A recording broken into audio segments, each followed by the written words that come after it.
work is because we are updating these vertices once and then we are leaving it alone.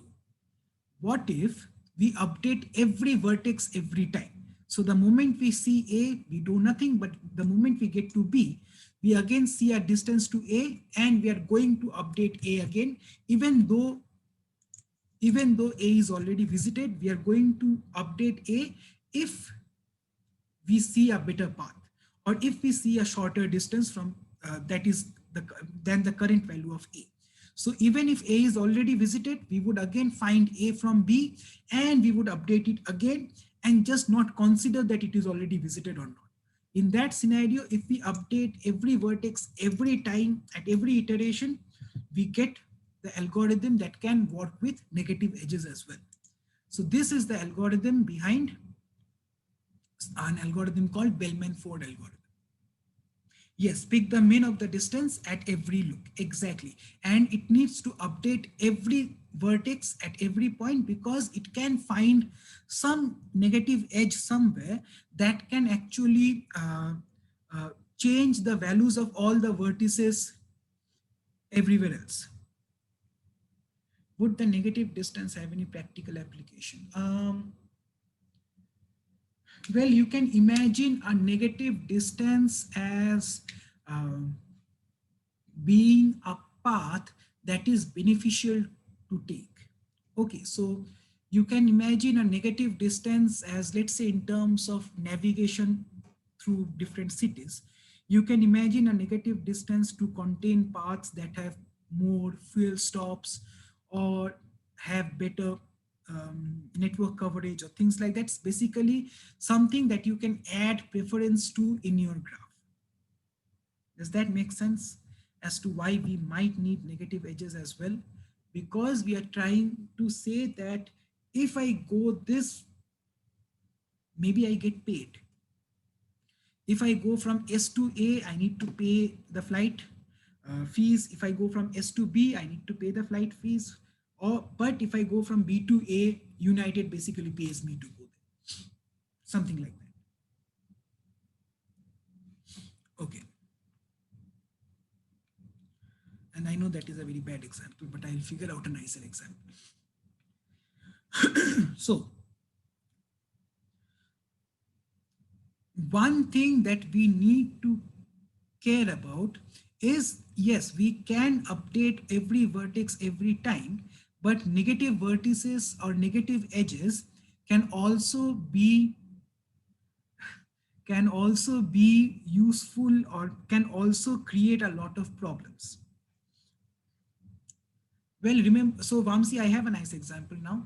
Remember when oil prices went almost to negative values or something, where people were actually paying you to buy oil? That happened quite recently when the Saudi Russia thing happened, right? So that could be an example of a negative edge where you're getting paid basically. Okay, so that is a case where Dijkstra cannot handle negative edges, but we need to now have an algorithm that updates every vertex every time in order to get the latest estimate of a vertex, accounting for negative edges as well. However, imagine the case where we have some sort of a negative cycle, right? So let's take this particular example here. Well, it does not have a cycle. Let's say, and forget about this vertex, this graph, but we are going to look at a similar graph. Let's say that we have a edge from S to A.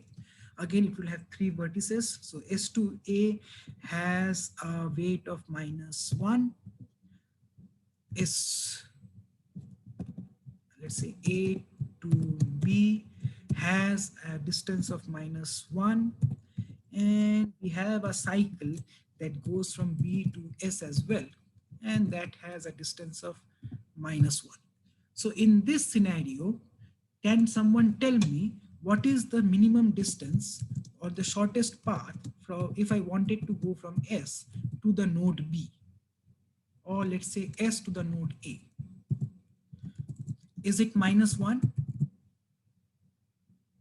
It is minus infinite, right? Because I can go to S to A to B, B to S, S to A to B, B to S, and so on in a cycle.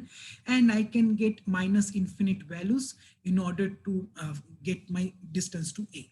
So whenever we have a negative cycle, no algorithm is there that can prevent this and that can help this.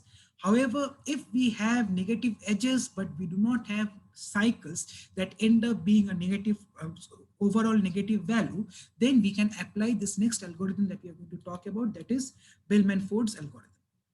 So I will not start with Bellman-Ford today. Yes, I will start again from this point onwards for next class.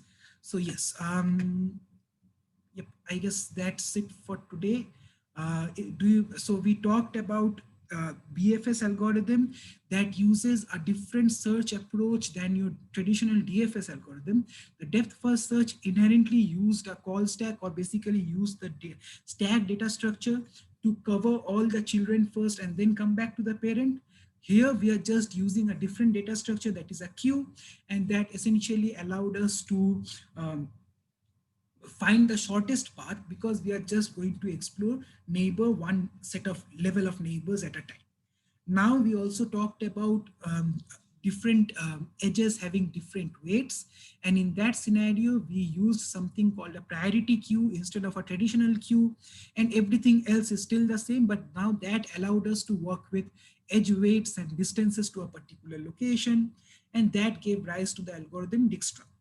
And now Dijkstra still works, but what happens if we have negative edges? We saw that Dijkstra does not always work, because it is using that sort of a queue or a priority queue, and once visited, it does not take account of all the other cases. But next we will talk about an algorithm called Bellman-Ford that takes into account these negative edges and then updates every vertex every time to find out the minimum most possible value.